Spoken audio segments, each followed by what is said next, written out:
everyone, I'm Olivia. And I'm Kyle. And we're Drivin and Vibin.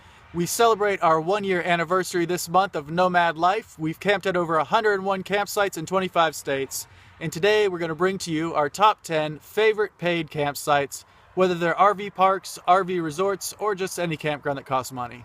Yep, so last week we did our top 10 favorite free campsites, so we figured it was only right to tell you our favorite paid ones as well. And as we count down these sites, you can see the price as of today. So just know that if you're watching this in the future, the price might not be the same, but we'll list the most recent price. Yep. So we're going to start at number 10, and that will be the Long Ridge Campground in HIAWASSEE, Georgia. This is an awesome, mountainous campground in the foothills of I guess it would be Appalachian Mountains. And it just is really rustic. The scenery was beautiful. The campsite changed in elevation, so some of the sites were at the top overlooking the grounds, and some of the sites were down at the bottom by the creek.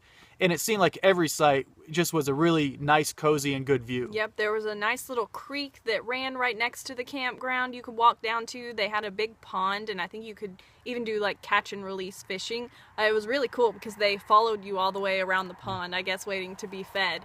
We did have full hookups there, and the campground did provide Wi-Fi, and we stayed here on their Passport America rate. So you can also check that out too. And wasn't that the campground we hiked part of the Appalachian Trail Yes. from? The trail access was very nearby. Lots of hiking there. So we highly recommend you check it out. And we'll go to number 9 now, which is one of my absolute favorite experiences. It was Desert Pools Resort in Desert Hot Springs. I loved it for the hot springs. And the access to fresh dates all around us. Loved it. There are date farms all over the place. Kyle can eat his weight in dates. He loves them. I love them too. But this is the most we've ever felt like we're on vacation. We really felt like we were living it up at these places. And we got a great Passport America deal when we stayed there. We did. We were we probably were the youngest people camping there, but we never felt like outsiders.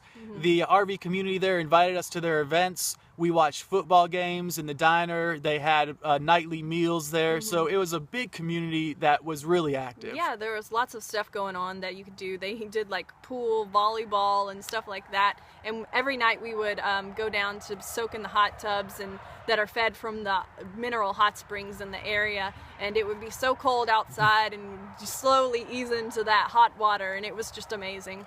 Very cool. So now we'll go to number 8, which is Big Bend BLM Campground in MOAB. Now this is the only BLM campground we have on this list, but it did cost $15 a night when we stayed there, but it was beautiful. Yep, and it's one of many right along the river there, and this is the one we found availability at, but I'm sure all the other ones are just as awesome. It was great proximity to the town of MOAB and to go into Arches and do some hiking there, and we also got to watch people tube down the river past us. They had big dumpsters there for easy trash disposal. They had a clean vault toilet. But other than that, we had no hookups, but it didn't really matter because it was just a beautiful site. And even though they were close together, there was thick bushes between the sites, so we felt a decent amount of privacy. That one was all about the location too. Yeah. You couldn't ask for a better proximity to some awesome sites. And number 7 is also all about the location, and that is WATCHMAN Campground inside Zion National Park. And I think we had water and electric there. Which was cool because a lot of the sites were actually primitive there, but they had probably about maybe 6 or 12 that had some partial hookups. And though it was really busy, we didn't mind it. It was a lot of fun. There was a lot of kids riding around on their bikes and stuff. There wasn't too much car traffic that I can remember. Mainly people out camping and walking around and socializing. And we could go right to a trail from our campground that was easy to walk, and it kind of gives you great views of the whole park, and we could take our dog on it too. Yep, and it was good that it was inside the park because one day when we left the park to run some errands and come back in, there was a line to get into the park. So once you're in that campground, and if you just set up camp there, you're good to go inside the park, and it's going to be a good location to explore. Yep, and right next to it is the visitor center, or many places you can catch the buses that take you up and down to the different sites. So now we're going to go to number 6, which is Sandy Creek, right outside of Austin, Texas. It was probably about 40 minutes away from Austin, I guess. That was during South by Southwest traffic too, so it was pretty busy then. Yep, but we were looking for something near the city, but we didn't want it to be in the city, and this was a great little country campground right on a lake. It was beautiful. There was no hookups though. They had water access though, and they did have vault toilets available there as well. And it was inexpensive. It was like a city or county park? Yeah, I think it was a county park. We did receive some good T-Mobile there, so we could stream and do all that fun stuff. And they have different layers of the park. Like, we were in the front row with the pull-through site. They had a site, it fit our trailer better. As you go down, you can have some more trailer sites, but also a lot of tent camping down there too. Yeah, but you get closer and closer to the lake as you go. Yep. So now we'll go on to number 5, which is another great experience for us, and this is La SIESTA Campgrounds in ARIVACA, Arizona. Yep, this is a quiet, cute little town, but they have a lot of going on for it being such a small town. It was very artistic, and they had like nice, organic, locally grown coffee, a cool little Mexican restaurant that they did live music and dances at. And this campground, though, was just really cool and kind of totally, we fell in love with it from the start. The owner was so hospitable. Not only did they have great sites with water and electric hookup and an easy dump station access, they also have renovated vintage campers there that you can rent out if you don't have a camper or if you just have some friends you want to bring down and they want a different place to stay. These are awesome campers with old appliances in them that are all restored and work great. Yeah, and it's just, they were really cute, and a lot of them were for sale, so you could even come like camp in it for a little while, see if you like it, and if you like it enough you could also buy it. And it was just really cool what he had going on there, and he walked us around and gave us a tour of all the different campers he had redone and projects he was working on, visions for the future. And it was a fun place. We can't wait to go back. It's about, I think, an hour south of Tucson. So if you're ever in that area, it's an easy shot down and a very unique experience. And it was a beautiful high desert area with these grassy, rolling hills and mountains and a diverse ecosystem of animals. And there was a nature trail nearby. We really loved the area. So now number 4 is one of the campgrounds, or the campground where we did spend the longest amount of time, and that's Lake PIRU in PIRU, California, and it's a county park.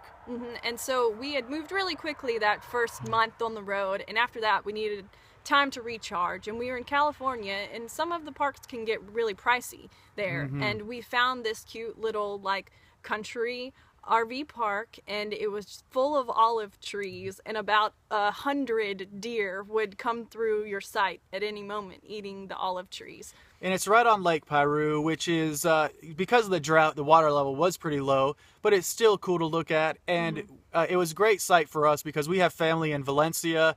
Valencia was only about 20 miles from there.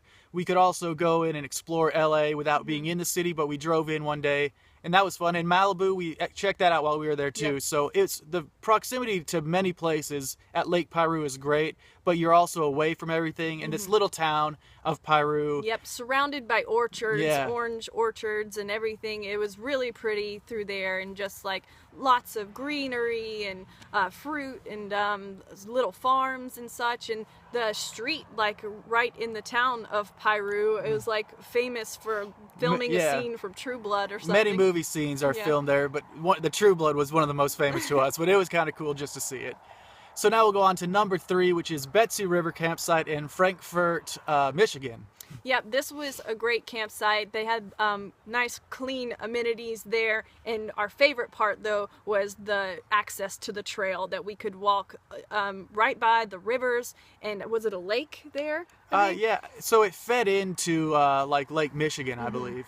And so the trail access and the trail quality is what sold us so high on this on this campsite. We could walk downtown Frankfurt. It is a charming town, and we have lighthouses right there on the bay, sandy beaches where we could take the dog. And so the campground was amazing, but its location is really the selling point for it. Definitely, and I think they, had opportunities to rent out canoes and kayaks and things like that to do other recreational activities. But this was definitely a great spot to do lots of hiking, which we love to do. We love to be able to walk right from our campsite and go on a long walk through nature and even end up in a cute little town with a lighthouse. So now number 2 is a great one if you're either in the mood for partying or a good taste of Cajun food, and that's Bayou Signette in West Wego, Louisiana, right outside of New Orleans. Yep, so we stopped here on our way back to Alabama to visit family, and it was a pretty busy weekend. Easter weekend. It was Easter weekend, but it was a lot of fun. It was really pretty. Like, we had been in the desert so long, and we got here, and it was just lush green grass and trees, and it was beautiful. They had nice restroom facilities, cheap laundry. Free laundry. Was it free? It was it the was only free. place we've gone that has free laundry. Yep. And it's only like 15 miles from downtown New Orleans, so the drive was super easy to get downtown New Orleans. We did that for a day. We ate some good food, you know, so we've been to New Orleans many times, but never in a camper, never camping there. So this made the experience unique, and it made it really easy to explore the city. Yep, definitely. So I guess now we're on to our number 1 site, and this was the second site we've ever stayed at, and it's Lake of the Ozarks State Park in Osage Beach, Missouri. Yep, so we didn't stay too long at this park, but it made it to number 1 because it was by far, I think, just the most beautiful campsite we have been at yet. We got a site right by the lake, right on the water. The leaves were beautiful and like yellow and orange, and they were changing. And we had water and electric there, I believe. We weren't too far away from the restrooms. It was just a really, really pretty site. And it could be our, you know, newness to the road that paints it in a beautiful light, but it really was a serene location. Our site did back right up to the water. It was easy access to the town. We drove into the town and stopped by Walmart to get some supplies we forgot. Yep. So everything about Lake of the Ozarks really worked well for us, and it kind of set the bar pretty high as we continued our travels the next month or two. Definitely, and we had lots of space. River got to be on her line and spread out, and we would just lay outside and read. It was at that perfect temperature. Maybe we hit it at the perfect time of year, but we would definitely recommend going by there, especially in the fall. Yeah, so those are our top 10 paid campsites. If you have a favorite, leave it in the comments below, because we're always looking for somewhere better to stay, somewhere cool to stay. And, you know, we only stayed at 105 sites this year, so it's not the best ones in the country, just the best ones in our experience. Yep. We definitely haven't seen them all yet, but these were a few that stood out in our minds for various different reasons. So hopefully if you're in any of these areas, you can go by there and see what you think about it. But thank you. Hopefully this can be helpful and beneficial to you guys. And if you like what you saw, please give it a thumbs up or share it with your friends. Thank you so much for watching and joining us. Yeah, and we will see y'all next time. Bye, guys.